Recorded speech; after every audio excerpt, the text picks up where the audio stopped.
tak terima atas tudingan terlibat dalam proses body checking tanpa busana terhadap finalis Miss Universe Indonesia 2023. Poppy Capella bakal ambil langkah hukum.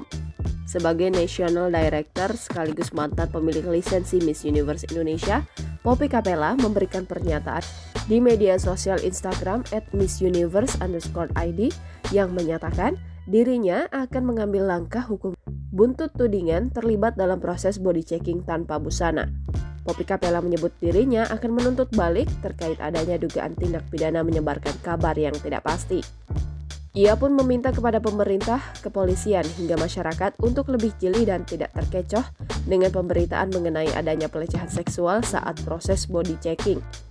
Bahkan Poppy Capella juga mengatakan bahwa dirinya saat ini sedang mempersiapkan untuk melakukan press conference dalam waktu dekat ini. Lebih lanjut dalam pernyataannya, Poppy Capella juga menentang segala bentuk pelecehan seksual termasuk yang terjadi di lingkungan MUID. Ia pun merasa prihatin dengan kejadian yang dialami oleh para finalis Miss Universe. Tak hanya itu, ia menegaskan tak terlibat dan tidak mengetahui mengenai kekerasan body checking yang berujung pada dugaan pelecehan seksual.